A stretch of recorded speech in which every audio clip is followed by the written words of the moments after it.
Let's talk about how President Trump's recent bombshell pronouncements on Gaza are playing out, how they significantly change the game, and what will be the factors in creating whatever consequences are going to follow.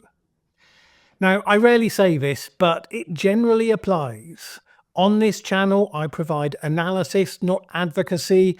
If facts that I point to here don't match your preferred view of the world, that's a shame, but I try to tell it how it is, not how I or anyone else might wish it to be. If you think I got something factually wrong, let me know. I will correct my inaccuracies. I'm trying to get how the world does, or might be made to, work, not to campaign for anything. Plenty of other channels do that sort of thing, so go there if that's what you want. Alright, a couple of weeks ago in my video about Greenland, I said that President Trump's positions there signalled his full-hearted embrace of the might makes right world, as had been promoted up until then by Russia and to some extent by China. This instead of the old rules-based order, created of course by the United States after the Second World War. Trump's recent proposal on Gaza is therefore based very much on that world view, and whether it's workable or not, it makes sense when viewed from the logic of that world view. From the point of view of the old rules-based order, it crosses line that should never be contemplated, let alone crossed in practice. So part of the question is, regardless of America's position as the most powerful nation of the world, does its new world perspective enable it to impose itself on an already highly political, highly violent part of the world? Or is that too abrupt a shift, and existing players are still too much committed to the existing order to make it possible? And then secondly, what the heck plays out from this point on, and what will the human consequences be?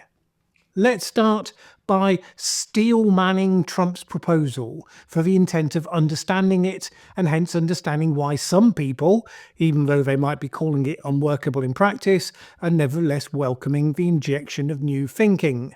In the might makes right world, smaller nations can be pushed by the larger ones to do whatever's required. Smaller countries, as they did during the times of empires centuries ago, they might look at the choices on offer and then decide which is the least objectionable empire to align themselves with. But all this charming stuff about equal say and self-determination for tiny countries doesn't work because nobody will enforce those rules. Hence, America and Israel will feel little compunction in doing what they believe will result in a stable endpoint that will serve their interests best, and they will argue, possibly in good faith, possibly not, will serve the interests of the world community best. For decades, the stated reality was always that there could be no peace between Israel and the Arab states until the Palestinian question was settled. But the Palestinians largely didn't want it to be settled. At the turn of the century, they were offered the sort of two-state solution that the world leaders today all say that they want to see, and the Palestinian leader Yasser Arafat turned it down, largely because Arafat's vision, like Hamas today, was that the state of Israel should be destroyed, and that was more important than embracing the idea of an independent Palestinian state. Trump's shake-up during his first term was to pick up that many of the Arab states' leaders had become heartily sick of the Palestinians' intransigence, and at least some of them were ready for a deal that would normalise relations with Israel. Hence we got the Abraham Accords, where several did just that. It was widely recognised, even amongst the mainstream media that hated to give Trump credit for anything, as a breakthrough. And the fact that it was a breakthrough was because it refused to take the popularly believed constraints as being real ones. Those constraints being that no progress was possible without the Palestinians agreeing to a two-state solution. But with them having initially turned that down, and then subsequently Israel losing any interest in offering it again, basically meant that no progress was possible, full stop. The nations of the world had wrung their hands over and over again, but nothing ever changed. until Trump came along. And here we are today. Things have gotten a lot uglier since Trump's first term, with a terrorist outrage carried out against Israel by Hamas and the unconstrained pummeling Israel subsequently rained down upon Gaza in response. Now Trump wants to follow up his earlier success with another equally decisive intervention to break through all of the false constraints that are making a workable solution impossible. This is how the logic of his proposal works, built on that might makes right worldview, which you need to have in place, remember. Again, the popularly held constraint, the idea there has to be a two-state solution and that the neighbouring Arab countries won't accept anything else. Trump's plan is premised on the idea that's never going to happen, so you need something else. There is no Palestinian leadership that is poised to emerge that would want to make it happen or be capable of making it happen. Hamas has been brutalized but still exists and is almost certain to de facto take back control once Gaza rebuilds itself. There is no alternative leadership that will create a Palestinian state whose objective is to coexist peacefully with Israel. Also, of course, Netanyahu's government is dependent on hardline right-wingers who also don't want the world to end until Hamas is completely obliterated. The short-term ceasefire deal was at significant risk because those people were likely to bring the government down rather than support the subsequent stages.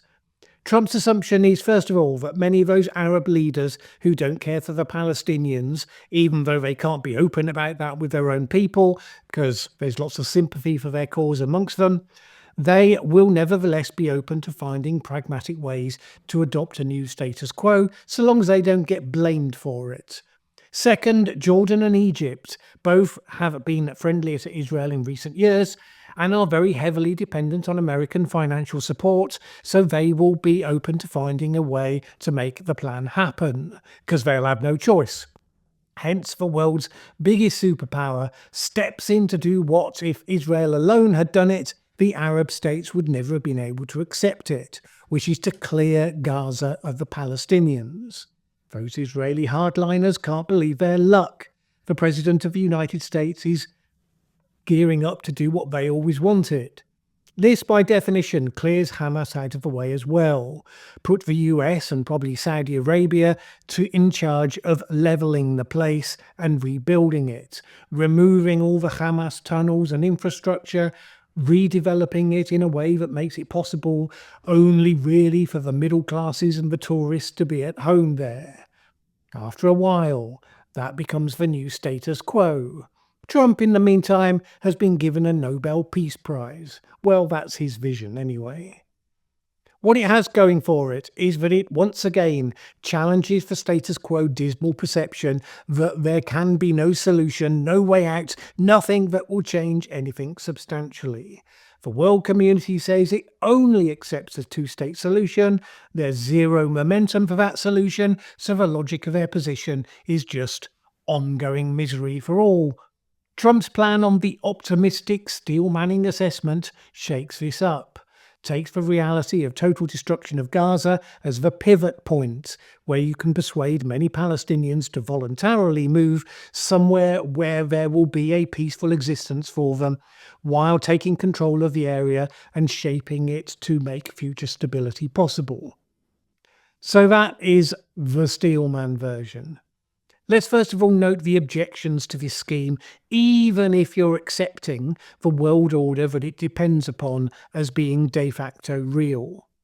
That starts with Trump's assumption that Jordan and Egypt can be cajoled and or bullied into line, which means that they accept receiving and absorbing the entire Gazan population. You can say it's temporary, as Marco Rubio does, or even say it's permanent, as Trump does. But their working assumption is that even if it is claimed to be temporary, once Jordan and Egypt have allowed all those people in, the pressure will be to extend the new status quo, not to reverse it.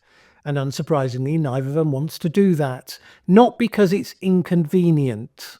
America's financial largesse could probably cut through that as an objection, but because it's potentially existential for their regimes, which is a lot harder to negotiate with. Let's take Jordan first, which is in the worst position of the two. Jordan has a relatively small population, just 11 million, already took large numbers of displaced Palestinians in 1948 and in 1967, which has left a large proportion of Jordan's existing population, more than half, being of Palestinian origin, many of which are still classed as refugees. This makeup has already made life difficult for the regime, with popular opposition to its relations with Israel and receipt of support from the United States. For the regime of King Abdullah II, more Palestinians coming in, especially doing so amidst a popular sentiment that Jordan was betraying them by taking them, not embracing them, it would be catastrophic. And the numbers coming in proportion to the existing population would make the numbers of immigrants entering the US over the Mexico border seem utterly trivial in comparison. And look how much fuss that gets made over that. This is why Jordan had previously said if conflict in the West Bank started to push Palestinians across the border in Jordan, this would be taken as a declaration of war by Israel. This is not soft resistance to be negotiated away with some Trumpian promises. Egypt is in a slightly different position with an existing population of 112 million. You might suggest on a pure maths level, it would be more conceivable that a country of that size could absorb Gaza's 1.8 million population. Easy to say, of course, but obviously, yes, easier than it would be for Jordan. Nevertheless, the politics of playing such a role is viewed as similarly existential, with regime members suggesting that it would be the end of their legitimacy and a likely prompt for a coup if the plan were accepted.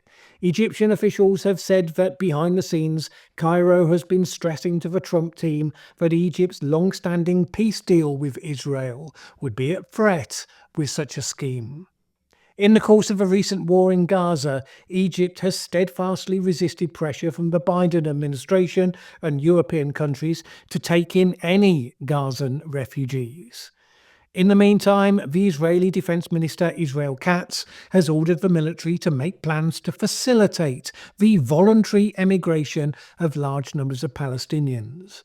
Would it be voluntary, you could ask? Well, Trump says it would be. After all, he says, why would they want to stay in an area that had been completely levelled by bombing? Left-wing outlets such as The Guardian claim that Palestinians have universally expressed their determination to remain. Some Trump-friendly channels have shown interviews with Gazans who pragmatically say that of course they will have to move and they might as well accept it if it comes to it.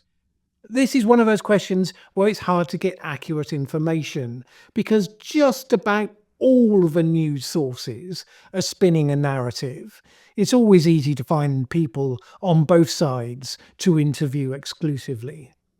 Right now, the unwillingness of Jordan and Egypt to be recipients of even willing immigrants is the main constraint that won't simply go away. Then you can step back from the might makes right world and remember how this whole discussion looks to people still committed to and who have not yet signed up to leaving the rules-based world, which, is most of the rest of the world, remember.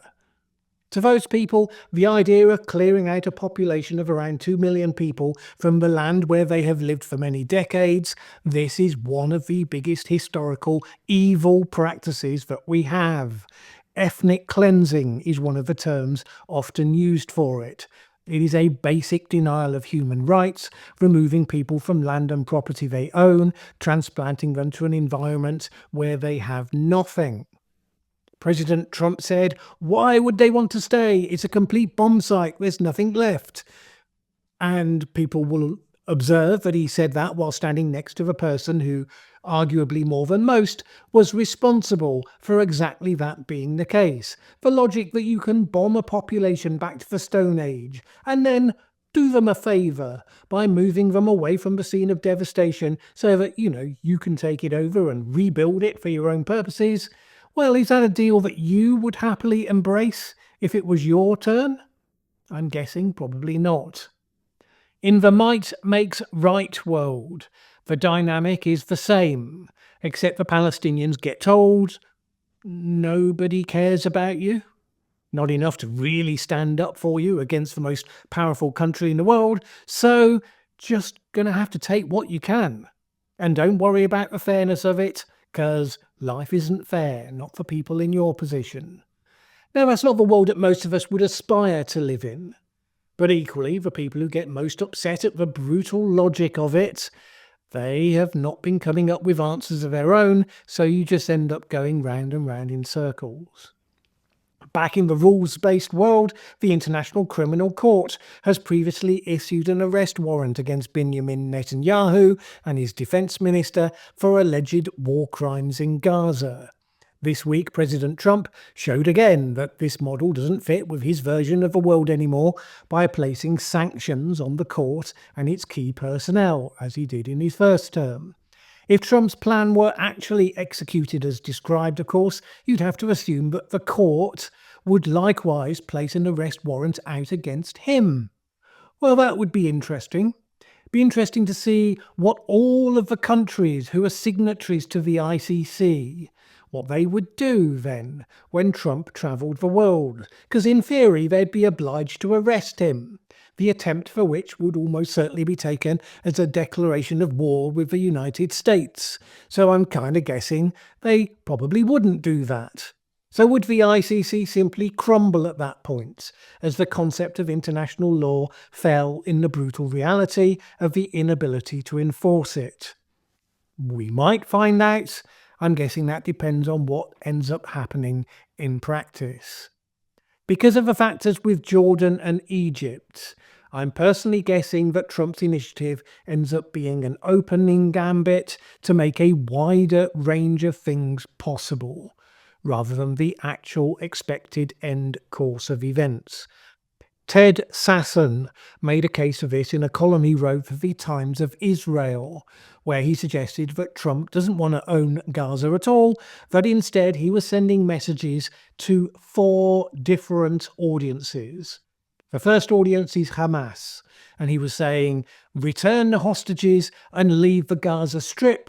If you don't, we will transfer every Palestinian from Gaza until we get to you. Trump, you may recall, had previously said that if all the hostages were not returned, quote, it will make us somewhat more violent.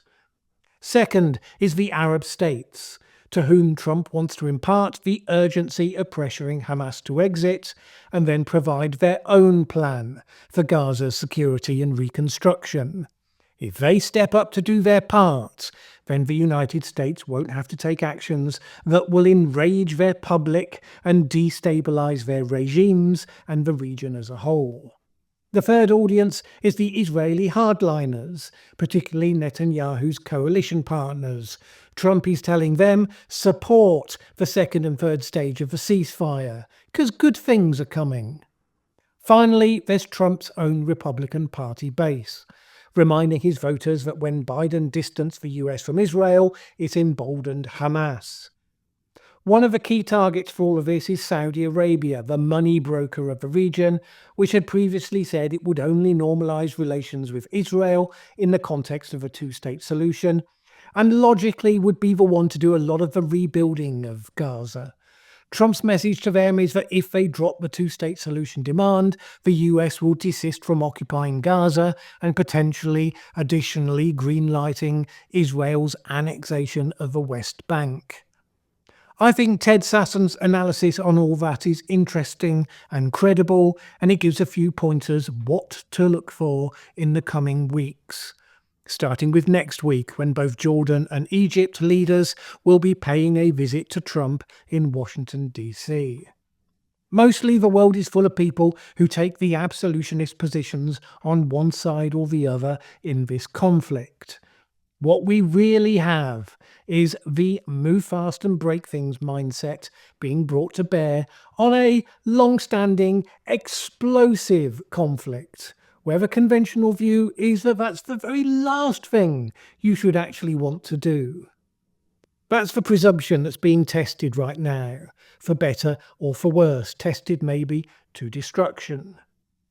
Let's please not in the meantime forget there are real human beings at the sharp end of all this, and there's no reason not to care about how this plays out for them, regardless of where your instincts lie in how this conflict is brought closer to its end.